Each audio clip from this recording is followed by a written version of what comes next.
Se proyecta que el aumento en el precio de productos y servicios en Estados Unidos reducirá la capacidad de envíos por parte de la Fuerza de Migrantes guatemaltecos. Ese es un factor que está considerado precisamente en la proyección, ¿verdad? Que como veíamos, se estima que converja a una tasa de crecimiento más normal, más conforme lo observado en el pasado, ¿verdad? No un comportamiento extraordinario como 2021. Por supuesto, en la medida en que el nivel de precios al que se enfrenten los migrantes allá en Estados Unidos, en la medida en que ese nivel de precios sea mayor, se limitaría de cierta manera el flujo de remesas que estarían enviando para Guatemala. Por ejemplo, en la medida en que el crecimiento de los precios de la renta, de los alimentos en Estados Unidos sea mayor, en esa misma medida también condiciona el envío de remesas familiares. Por ese motivo es que tampoco se esperan que las tasas que estamos viendo en este momento de crecimiento tan altas se mantengan hasta final de año. Al respecto, representantes del sistema bancario instan a la promoción de la inclusión financiera para educar a los beneficiarios para mejorar la inversión de dichos recursos. Representan, por su magnitud, un importante ingreso de recursos económicos para muchos sectores de la economía y por lo mismo constituyen una potencial fuente de financiamiento que debe aprovecharse para impulsar el desarrollo social, local y regional. La inflación en Estados Unidos alcanzó un 7.9%, cifra que se repite a la de 1982. El Vanguard señaló que no se contempla que el aumento de la tasa líder por parte de la Reserva Federal de Estados Unidos impacte el flujo de estos recursos. Del 1 de enero al 10 de marzo se han recibido 2.921 millones de dólares en concepto de remesas y se espera para este año 17.000 millones. Bueno, hace 40 años, literalmente, que no se vivía, televidentes y Sandy, un nivel de inflación como el que se está viviendo y viendo hoy en Estados Unidos. Por supuesto que ese es un problema, pero cuando el gigante se tambalea económicamente todo el mundo y eso nos va a afectar. De hecho, ya está pasando. Afecta en cuanto al envío de remesas, porque si la vida ya te es más cara, entonces hay menos posibilidad de enviar dinero. Es decir, enviarás siempre remesas, pero en cantidades menores.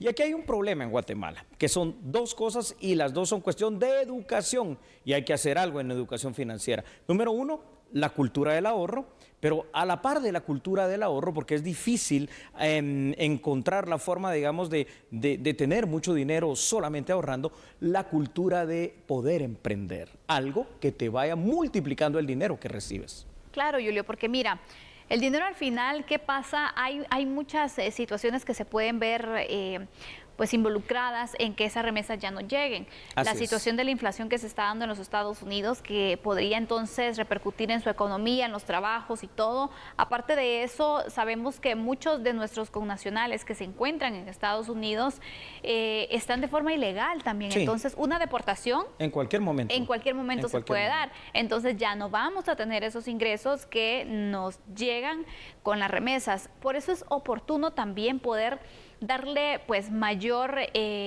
pues importancia también, ¿no?, al tema de cómo utilizar el dinero producto de las remesas, cómo invertirlo, porque hay un porcentaje que es para el consumo, pero ¿dónde está la inversión también? El ahorro. Es que ahí vienen los tres grandes rubros precisamente que hay que enseñarle a la gente y hay que enseñárselo desde pequeños, ¿no? En las escuelas, colegios, institutos, de maneras lúdicas inclusive, para que sea algo lindo para ellos. Parte de lo que recibes, deberíamos de tener esa situación de apartar al menos ese 10% para el ahorro. Claro, solamente el 10% por la cantidad de años que sea, no te va a permitir tampoco juntar una fortuna, pero sí te va a permitir tener allí ese dinero para cuando se necesite o simple y sencillamente ahorrarlo. Pero el ahorro pasivo tampoco es que genere más allá de los intereses, o si lo tienes guardado en casa o en cualquier otro lado, simplemente el tenerlo así, ahorrado. Hay formas de inversión, que no necesariamente es poner un negocio, pero aunque también poner un negocio es una de ellas, puedes invertir, por ejemplo, como socio de una empresa, puedes invertir comprando acciones, puedes invertir en la bolsa, puedes hacer tantas cosas o iniciar tu emprendimiento propio para multiplicar las ganancias. Si no lo hacemos, estamos condenados definitivamente a que el dinero aquí mayormente se utiliza para gasto.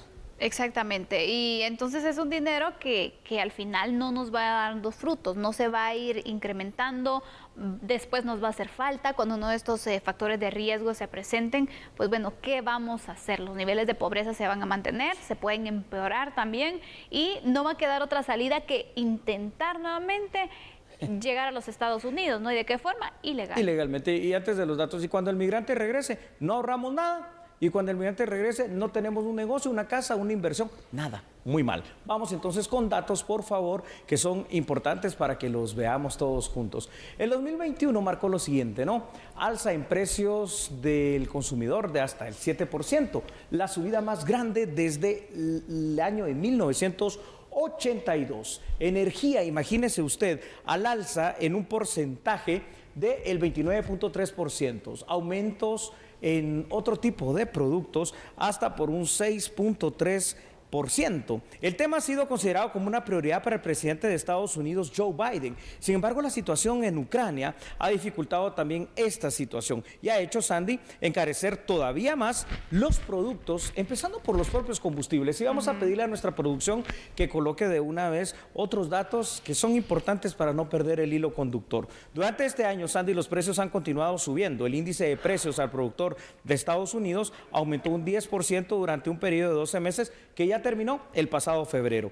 Este índice rastrea lo que se les paga a los productores de Estados Unidos por sus bienes y por sus servicios, en promedio a lo largo de cierto tiempo.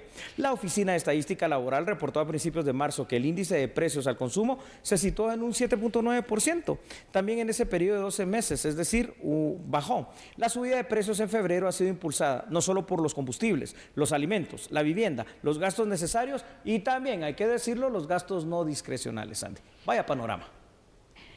Bueno, en este punto el Ministerio de Economía tiene grandes retos, Julio, para poder entonces empoderar hacia las familias, pero sobre todo también te diría, ir sumando a las municipalidades, a los COCODES, CODEDES, para capacitar, para orientar y para apoyar también en, bueno, cómo pueden emprender, cómo pueden iniciar un negocio también para pues poder invertir así el dinero, cómo pueden iniciar el hábito del ahorro, porque esta es otra situación, Julio, en nuestro país realmente no es que lo tengamos en un alto porcentaje. No. Entonces, y sí se puede. Si sabemos identificar cuáles son esos gastos hormigas, por ejemplo, que se van registrando y que nos pueden ayudar a iniciar con un ahorro, aunque sea pequeño, pero tener el hábito y buscar entonces poderlo incrementar.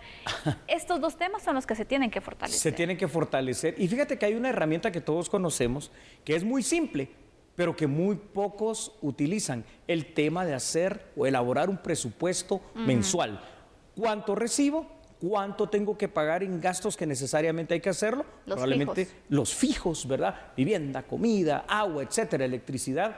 ¿Y cuáles otros gastos pueden ser eliminados porque son superfluos o no necesarios, o son secundarios o terciarios? ¿Cuánto destino para el ahorro? Y en todo caso, si hoy ahorro y lo hago durante un año, después de ese año ya puedo tener dinero para poder emprender, para poder invertir y para poder multiplicar la plata. Sí, Julio, mira, cuando tienes ordenadas tus finanzas también vas ordenando tu vida y vas ordenando pues varios aspectos también de la misma, ¿no? Entonces es importante poder establecer. Se toma como forma de chiste a veces que gasto más de lo que gano. Eso no debería ser un chiste, porque por eso se vienen las deudas, por eso se viene también que de repente, bueno, ¿qué hice el dinero que gané? ¿Qué hice el dinero que me enviaron? Y realmente aquí hay una irresponsabilidad financiera, si lo podemos llamar así. Hay una irresponsabilidad financiera y aquí tenemos que tocar otro punto que es muy importante, el tema de los ninis. Aquellos que al recibir las remesas, jóvenes que ni estudian y tampoco trabajan y que están acomodados, hay que decirlo. Solo esperando las remesas. Solo esperando las remesas, no produciendo nada, no formándose, no educándose, no siendo productivos. Y un día esa remesa se va a acabar, por la razón y el factor que sea. Y ahí la situación va a ser realmente una tragedia para ellos y para su familia. Totalmente de acuerdo, Julio. Por eso es importante ir cambiando esas conductas, esos hábitos, para de esta manera prevenir. El tema de la prevención en nuestro país tiene que fortalecerse en todos los sentidos, pero somos muy reactivos, ¿no? También totalmente. A nivel individual lo somos, entonces hay que ir cambiando. Pongámonos en el peor de los escenarios. Bueno, ¿qué pasa cuando ya no tenga estos recursos que afortunadamente le están llegando a usted? Bueno, hay que pensar en un plan B, pero a veces ni eso tenemos. Así como en el tema anterior, y ya vamos finalizando con esto, Sandy y televidentes, la educación vial tiene que empezar desde pequeños. Así, en este tema, la educación financiera en Guatemala, el ahorro y la inversión, tiene que empezar desde pequeños para que sea una cultura realmente creada y que de grandes los niños y los jóvenes puedan aprovechar cada uno de los centavos que puedan recibir de la manera en que lo hagan. Mientras esto no pase, ahí está el panorama, ¿no? Con el riesgo latente para Guatemala, para nuestros migrantes, para nuestra economía. Y nosotros, mientras tanto, aquí en A la Medida, continuamos con la información.